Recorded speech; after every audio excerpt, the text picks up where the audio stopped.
الحمد لله وكفى وسلام على عباده الذين اصطفى. أما بعد فأعوذ بالله من الشيطان الرجيم. بسم الله الرحمن الرحيم. يا أيها الذين آمنوا اذكروا الله ذكرا كثيرا. وقال رسول الله صلى الله عليه وسلم: أفضل الذكر لا إله إلا الله. صدق الله العظيم وصدق رسوله النبي الكريم، ونحن على ذلك لمن الشاهدين والشاكرين والحمد لله رب العالمين. زما د اسلام قابل قدر مسلمانان ورونو، په مخکینی درسونو کې تاسو تمارس کړیو چې په دې رمضان مبارک کې څه کول پکار دي، کوم اعمال په دې رمضان مبارک کې کول پکار دي. یو عمل متاسو ته خدای له د قران پاک تلاوت کثرت سره کول پکار دي. دویم په دې منځونو کې فرایض نه بعد بهترین منځ هغه د تهجد منځ ده. د تهجد پابندي دغه ضروری ده. په نن درس کې یو دریم عمل هغه به نیږي سړی ته ذکر لیکيږي. ذکر یې عزت، د ذکر فائدې څه دي، د ذکر مقدار څه ده، څومره مقدار کې ما او تا ته ذکر کول پکار دي، او د ذکر صورتونه څه دي، کم کم ذکرونه مونږ ته پکار دي. زما عزتمند ذکر یې لیکيږي د الله یاد ته، الله یادولو ته ذکر یې لیکيږي. اوس د ذکر فواید څه دي؟ ما او تاسو الله یادو، ما او تاسو څه ملويږي، څه فائدہ ما او تاسو ملويږي. په دې کې اورینی فائدہ څه ما او تاسو ملويږي. قران پاک کې الله تبارک وتعالى فرمایي: فذكروني اذكركم. تم ما یادو زه بتا یادو. یو صحیح په ځکه دار شي سیرت الله ما تذکرو کی ملائکو سره بهترین مخلوق سره ما تذکرو کی. یو صحیح په ځکه دا خبره راشي نو ته پکار دا فورا ذکر شروع کی. ځکه دا ذکر شروع کی الله تبارک وتعالى د دې تذکرہ په اسمانونو کې کوي، او بهترین مخلوق سره الله تبارک وتعالى د دې تذکرہ کوي. او دا قران پاک نسی کتای نه ثابت دي. فذكروني اذكركم. تاسو ما یادوي زه به تاسو یادوم. نو که څوک دا وایي چې الله ما تذکرہ وکړي نو پکار ده څنګه د ذکر وکړي. دویمه فائدہ څنګه د ما او تا بلکې د هر انسان تمنا ده هغه په ذکر سره حاصلېږي، چې ته اطمینان قلبي لیکيږي، سکون لیکيږي. نن هر یو سره ګرځي چې ما ته سکون ملاوي شي، ما ته اطمینان ملاوي شي، ما ته چین ملاوي شي. بیا د خلکو سوچونه په دې کې مختلف دي. څوک دغه سکون په عہده او منصب کې ګوري چې ما ته عہده او منصب ملاوي شي، ما ته سکون ملاوي شي. یاد وساتئ چې په عہده او منصب کې سکون نشته. څوک لګیا دي ته چې ما ته مال ملاوي شي، زه مالدار شم، ما ته په دې سره سکون ملاوي شي، اطمینان ملاوي شي. تاسو یقین په دې باندې وکړئ چې مالداري سره سړي ته سکون نه ملاوي. موسی عليه السلام په دور کې یو کس خضر عليه السلام سره ملاقات وشولو. خضر عليه السلام ته عرض کړ چې حضرت یو سوال کوم. څه سوال کوي؟ وی الله ته سوال وکای ما طرفنا چې الله ما ته مال راکړي، دولت راکړي. مال او دولت باندې څه کوي؟ وینا بس ما ته ډیر مال او دولت ملاوي شي چې چین او سکون ما ته ملاوي شي. وی سکون او اطمینان د په مال او دولت کې نشته. مال او دولت دا کوم ژوندۍ په دې باندې شکر ادا کوه.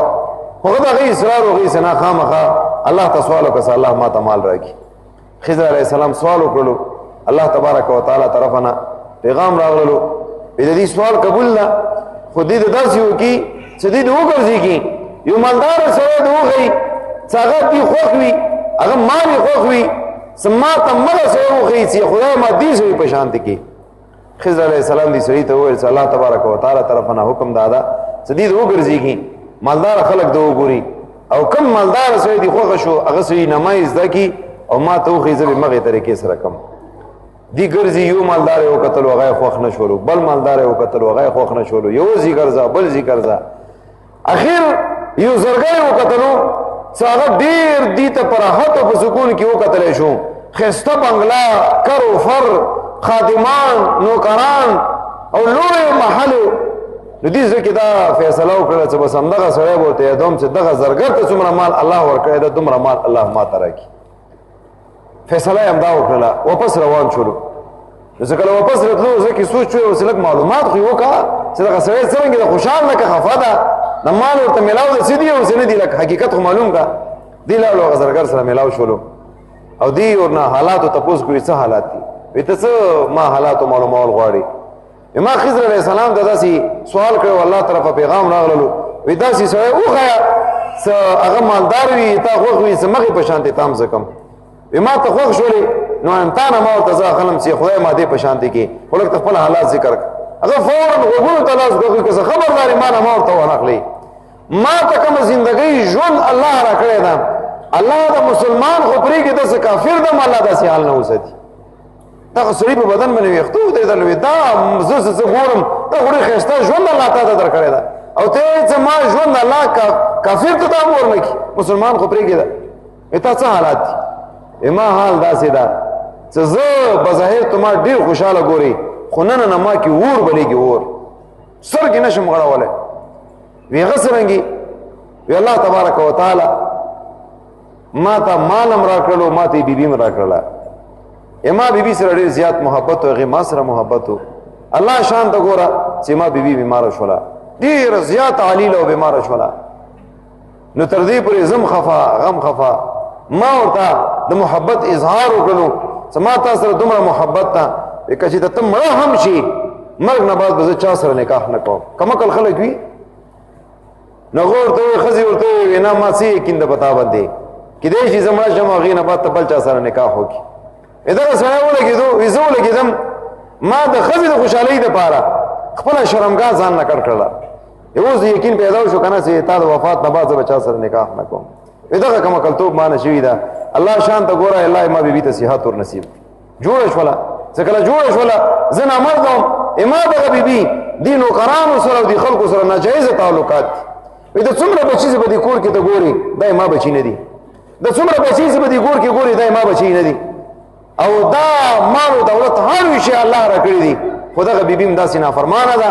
او د څه څه دي د یو شی هم ایمان نه ده دا د دغې نوکرانو دي هېڅ هم نشم کولی نو که خبردار ما حال الله ته مخې ته نه کړي چې خدای ما دې په شان کې ما په شان ته خو د الله مسلمان پرېږدي د کافر هم نه کړي نو عرض مې دا کوله چې په دنیا کې سکون نشته په دولت کې سکون نشته سکون که ده هغه په څه کې ده هغه په ذکر او اذکار کې ده الله تبارک وتعالی فرمایي الا بذکر الله تطمئن القلوب خبردار د الله په ذکر سره هغه اطمینان قلوب د زړونو تسکین او آرام هغه په ذکر د الله سره راځي دغه بندگان څومره دي الله پیدا کړي دي او د دې فایده او نقصان دا به الله ښایي چې په دې کې فایده ده او دې کې نقصان ده ما او تا د فایدې او نقصان تذکره نه شو کولی چې انسان فایده یې څه کېږي او نقصان یې په څه کې ده الله فرمایي انسان که سکون غواړي د زړه سکون غواړي د زړه اطمینان غواړي هغه ذکر د الله کوي تاسو مخکې ما عرض کړي د هر عمل ځان ته خاصیت ده د هر عمل ځان ته اثر ده د ګناه ځان ته اثر ده د نیک عمل ځان ته اثر ده لکه څرنګه مادي شیان دي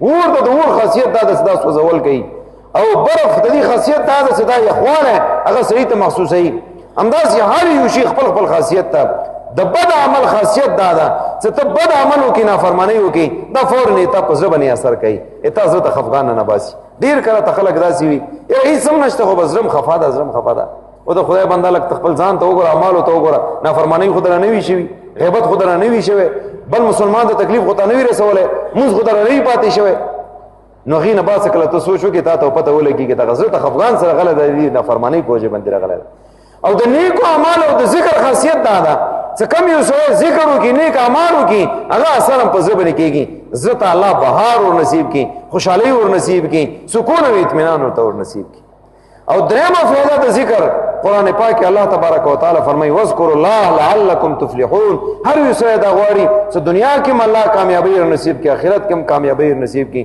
د دنیا او د آخرت کامیابۍ دا د الله په یاد کې مضمره ده الله یادوا الله به تا ته دنیا کې هم کامیابۍ در نصیب کړي او په آخرت کې کامیابۍ ور نصیب کړي درېمه خبره زما عزتمندو ذکر څومره پکار ده د ذکر مقدار څه ده قرآن نه تپوس کو څومره ذکر پکار ده قرآن پاک کې الله تبارک وتعالی مؤمنانو ته خطاب کوي یا ایها الذین آمنوا اے مؤمنانو په یا ایها الذین آمنوا سره مؤمنانو ته خطاب الله تبارک وتعالی اتیا کرته قرآن پاک کې کړی ده په یا ایها الذین آمنوا سره دي د جن علماء کرام فرمایي چې کله یا ایها الذین آمنوا اے مؤمنانو دغه لفظ راشي نو بیا توجه پکار ده چې الله ما ته خطاب کوي زه مؤمن یم الله ما ته حکم کوي او څه حکم کوي چې ښې طریقې سره غوږ ورته زه کېږدم الله فرمایي اے مؤمنانو اذکروا الله ذکرا کثیرا تاسو الله تعالی یادوئ ډېر یادوئ الله تعالی ډېر ذکر کوئ اوس ذکر کثیر څه ته ویل کېږي ډېر ذکر څومره ذکر نو علماء فرمای چې یو قلیل وي یو کثیر وي.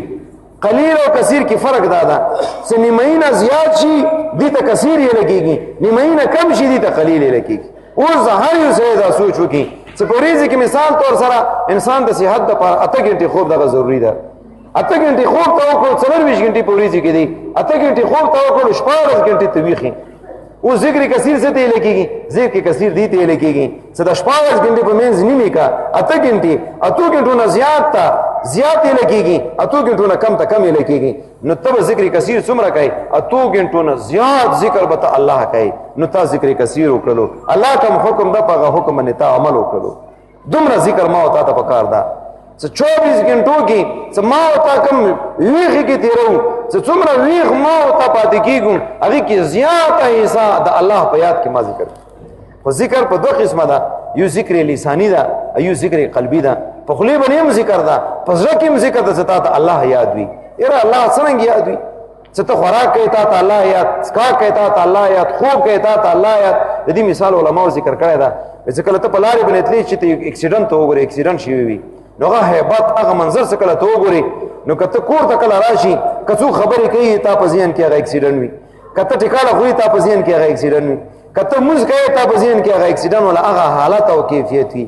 نو دغه حال په ځان کې پیدا کول پکار دي چې تا خوراک اتا څښاک اتا ولاړه اتا ناسته اتا ملاسته په هر حال کې تا ته الله یاد وي، لکه څنګه دغه اکسیډنټ ولا کیفیت تا ته یاد وي.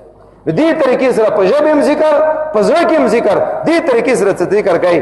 الله به تا ته اطمینان قلبي هم در نصیب کړي، الله به تا ته دنیا او آخرت کامیابی هم نصیب کړي، او الله تعالی به تا تذکرہ هم کوي. کم ذکرونه پکار دي په رمضان کې سما او تا کوو. بهترین ذکر افضل ذکر هغه لا اله الا الله محمد رسول الله. دغه ذکر دا زمره زیات کولای شي، دغه ذکر کوه. دویم درود شریف زیات یا درود ډیر دي.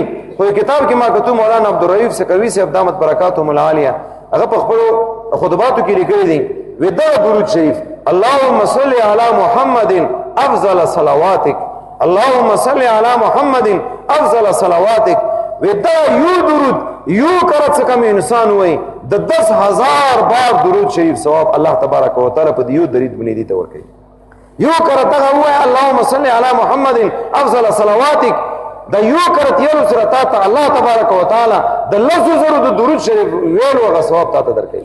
بهترین درود دا دغه درود سره او کدا نه صلی الله علی محمد النبی الامی وعلى اله وسلم دغه درود دی. کنه عام کم با اتحیاتو کې کم درود دی، دغه درود سره ورت کوي. او دین علاوه استغفار کثرت سره یل پکار دی. څومره زیات استغفار دی شي استغفار یې استغفر الله استغفر الله استغفر الله. دې طریقې سره ان شاء الله سما او ذکر کو، قران پاک تلاوت هم ذکر دا، قران پاک تلاوت کو ان شاء الله. دا الله کوم حکم دا اذكر الله ذکر کثیر په دې باندې خې طریقې سره به عمل راشي. الله تبارک وتعالى د مو تاسو ټول ته په دې اعمال باندې توفیق مرتبه نصیب کړي، او دغه اعمال د الله تبارک وتعالى قبول او منظور وګرځي. اخلاص سره دعا وکړئ. الله حاضر جامع من ترحم وکړي، په دې جامع کې چا ساجتونی الله ته پورا کړي، مشکلات رفع دفع کړي، مقاصد غیب نه تر سره کړي. داسې سوالو کې چې خدای دې مبارک میاشت کې موږ ته ګناهونه معاف کړي، مولدینو ته ګناهونه معاف کړي، مو حقدارانو ته ګناهونه معاف کړي، امت رسول الله صلی الله علیه وسلم ته ګناهونه معاف کړي. ډیر بیماران داسې چې په کورونو کې پراته دي، تاسو نه دعا غوښتي ده، موږ نه دعا غوښتي ده. الله دې بیمارانو ته صحت کامل عاجل او نصیب کړي، الله شفاء کامل عاجل او نصیب کړي، الله خپل خزانو د صحت نصیب کړي. اما یو خوري بیمار ده او په هسپتال کې داخل ده، اخلاص سره دعا ورته وکړه الله ته صحت ورکړي، الله بیماری په صحت باندې بدل کړي، الله خپل لار ته درو ورزول کړي. ټول بیمارانو ته الله صحتونه نصیب کړي، پریشان حال او پریشانی ختم کړي، چا باندې قرضو بجونی اخلاص کړي. الله مسافر خوشحال ساتي. کله قوم متعلق دعا کو سي خدای دغه قوم په دین او په دنیا باندې خسته لري، هر قسم آفات او بلیاتونه وساتل کړي. شپیر څوره قومونه دي الله په دې ټول قومونو باندې د امن او خوشحالي چې درنو غوړول کړي. امو تاسو څومره بچی دي الله ټول ته علمي عملي ترقی نصیب کړي، الله ټول په صراط مستقیم باندې روان کړي. الله کم کټ دي هغه ته نیکو اعمالو توفیق نصیب کړي، کوم وفات دي الله قبرونه نور نه ډکي. الله مونږ تاسو ټول نه رضی شي، الله داسې نه رضی شي چې هغه نه بعد ته ناراضګي نه وي. الله کله مرګ راولي دغه کلمه مونږ نصیب کړي. لا اله الا الله محمد رسول الله.